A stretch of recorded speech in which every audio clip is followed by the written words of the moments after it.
कहानी की शुरुआत में हम एक घने जंगल को देखते हैं जहां दो कपल रिक और हेली माउंटेन क्लाइंबिंग कर रहे थे। रिक हेली से पहले ऊपर पहुंचकर हेली से कहता है कि मैंने तुमसे कहा था कि तुम मुझे हरा नहीं सकती। इसके बाद रिक जंगल के चारों ओर नजर घुमाता है जहां उसे दूर दूर तक घने जंगल के अलावा इंसान का नाम व निशान तक दिखाई नहीं देता। रिक हेली से कहता है कि तुम भी जल्दी से ऊपर आओ, यहाँ से जंगल बहुत ही खूबसूरत दिखाई दे रहा है। ये कहकर रिक आगे बढ़ने लगता है। हेली अब यहाँ अकेले ऊपर चढ़ने की कोशिश करती है पर तभी उसका पैर फिसल जाता है और वह नीचे गिरने लगती है, लेकिन जैसे तैसे करके वो खुद को संभाल लेती है और अब वो मदद के लिए रिक को आवाजें लगाती है, लेकिन रिक कोई भी जवाब नहीं देता और अचानक रिक चट्टान के किनारे पर आ गिरता है। हेली जब रिक की तरफ देखती है तभी उसके मुंह पर खून की कुछ बूंदें गिरने लगती हैं, जिसे देखकर हेली परेशान हो जाती है।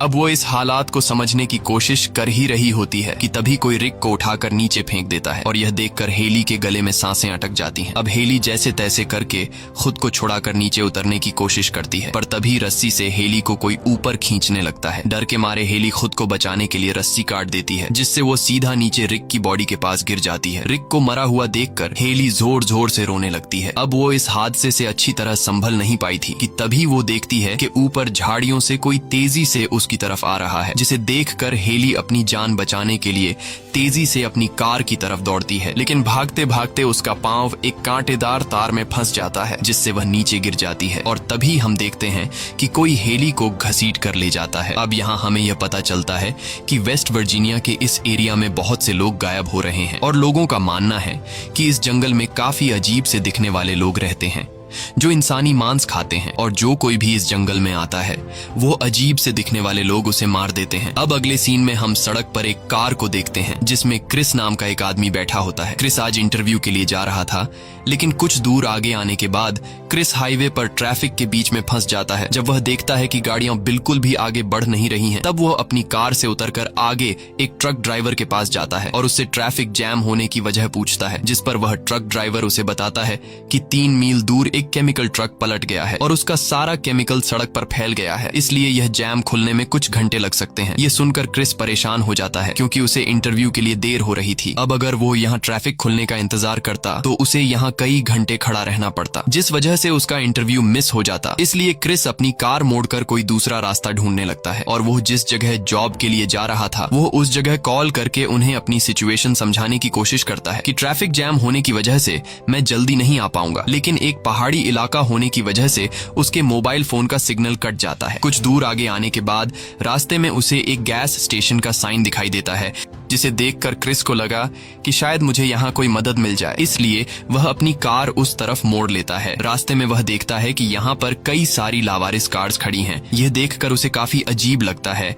लेकिन फिर वह इस बारे में ज्यादा न सोचते हुए उस गैस स्टेशन पर पहुंच जाता है जहां उसे एक बूढ़ा आदमी दिखता है। वो बूढ़ा आदमी काफी बुरी हालत में था। क्रिस उस बूढ़े आदमी से फोन के बारे में पूछता है तो वो बूढ़ा आदमी इशारा करके फोन बता देता है, जिसके बाद क्रिस जल्दी से फोन के पास आकर कंपनी को कॉल करने की कोशिश करता है पर तभी क्रिस को पता चलता है कि फोन खराब है। यह देखकर क्रिस और भी ज्यादा परेशान हो जाता है और तभी उसकी नजर वहां लगे एक मैप पर पड़ती है जहां उसे शहर जाने के लिए एक कच्चा रास्ता दिखाई देता है जो आगे जाकर हाईवे से मिलती थी। जिसके बाद क्रिस अपनी कार में बैठकर उस सड़क पर निकल पड़ता है। अब कुछ देर चलने के बाद उसके सामने 2 रास्ते आते हैं। क्रिस को कुछ समझ नहीं आ रहा होता कि मुझे कौन सा रास्ता चुनना चाहिए, इसलिए वह कुछ देर तक सोचता है और फिर वह जंगल के बीच में से गुजरने वाले रास्ते को चुनता है क्योंकि उसे लगा कि यह रास्ता शॉर्टकट है जिससे वह जल्द ही शहर पहुंच जाएगा। लेकिन उसे पता नहीं था कि वो इस रास्ते को चुनकर अपनी लाइफ की सबसे बड़ी गलती करने जा रहा है। आगे जाते ही उसे रास्ते पर एक मरा हुआ हिरण दिखाई देता है, जिसे देखने के चक्कर में उसका रोड पर से ध्यान हट जाता है और सामने एक कार से उसका एक्सीडेंट हो जाता है। लकीली इस एक्सीडेंट में क्रिस को ज्यादा चोट नहीं आती और जिस कार से क्रिस टकराया था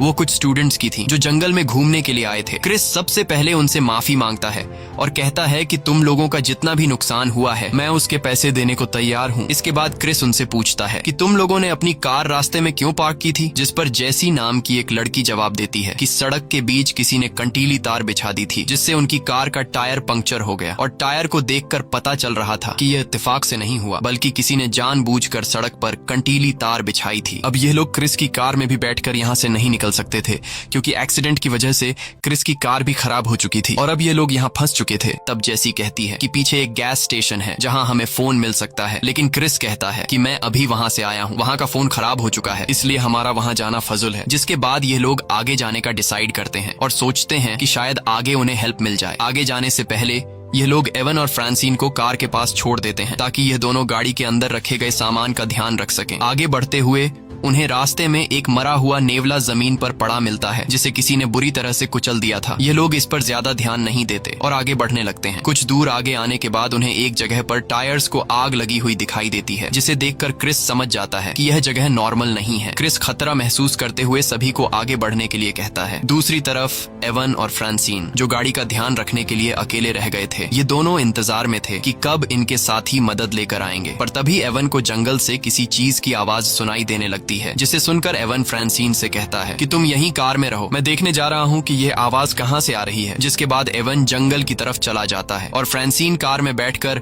एवन का इंतजार करने लगती है, लेकिन इंतजार करते करते काफी देर हो जाती है और एवन वापस लौटकर नहीं आता। इसलिए फ्रांसिन एवन को ढूंढने जंगल में चली जाती है। आगे बढ़ते हुए उसे एवन का जूता मिलता है। ये देखकर फ्रांसिन को कुछ समझ नहीं आता कि एवन ने अपना एक जूता यहाँ क्यों छोड़ा है और कुछ दूर आगे जाने के बाद उसे जमीन पर एक कटा हुआ इंसान का कान दिखता है और उस कान में रिंग्स देखकर फ्रांसिन समझ जाती है कि यह एवन का कान है। ये देखकर फ्रांसिन बहुत ज्यादा घबरा जाती है और वो समझ जाती है कि यह जगह खतरे से खाली नहीं है। अब इससे पहले कि फ्रांसिन वहाँ से भाग पाती तभी पीछे से एक आदमी उसे पकड़कर मार डालता है। दूसरी तरफ वो लोग आगे बढ़ते हुए सड़क के एंड तक पहुँच जाते हैं जहाँ से आगे कोई रास्ता नहीं था, इसलिए वो लोग जंगल के अंदर जाने लगते हैं। कुछ दूर आगे आने के बाद उन्हें सामने एक घर दिखाई देता है जिसे देखकर ये लोग काफी खुश हो जाते हैं क्योंकि उन्हें लग रहा था कि शायद यहाँ हमें हेल्प मिल जाए। अब ये लोग जब इस घर के करीब पहुँचते हैं तो वहाँ उन्हें आसपास बहुत सारी कार्स दिखाई देती हैं जिसे देखकर उन्हें काफी अजीब लगता है। अब यहाँ क्रिस इस घर का दरवाजा नॉक करता है लेकिन अंदर से कोई जवाब नहीं आता, इसलिए अब ये लोग खुद ही अंदर चले जाते हैं। अंदर जाकर ये लोग देखते हैं कि यह घर बहुत ही बुरी हालत में है। इसे देखकर ऐसा लग रहा था कि इस घर की कई महीनों से सफाई नहीं हुई है। खाने का टेबल बहुत ही गंदी हालत में था। अब यहाँ ये लोग फोन या रेडियो ढूंढने के लिए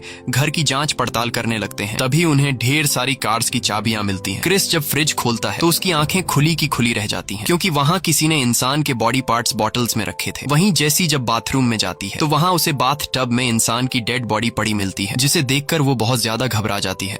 और तभी एक बाल्टी का ढक्कन हटाने पर उन्हें वो कंटीला तार दिखाई देता है जिससे उनकी कार पंक्चर हुई थी। ये सब देखकर ये लोग समझ जाते हैं कि इस घर में जो भी रहता है वह बहुत ही ज्यादा खतरनाक है। अब ये लोग जल्दी से वहाँ से निकलने लगते हैं और जैसे ही ये लोग दरवाजे के करीब पहुँचते हैं तभी उन्हें एक गाड़ी की आवाज सुनाई देती है। क्रिस जब खिड़की से छिपकर देखता है तो उसे पता चलता है कि यहाँ एक गाड़ी आ रही है। अब ये लोग जिस दरवाजे से आए थे उस दरवाजे से तो निकल नहीं सकते थे क्योंकि सामने से वो गाड़ी आ रही थी, इसलिए यह सब पीछे के दरवाजे से निकलने का सोचते हैं, लेकिन पीछे का दरवाजा ब्लॉक किया गया था। अब यह लोग बुरी तरह से फंस चुके थे और उन्हें कुछ समझ नहीं आ रहा था कि यहाँ से कैसे निकला जाए।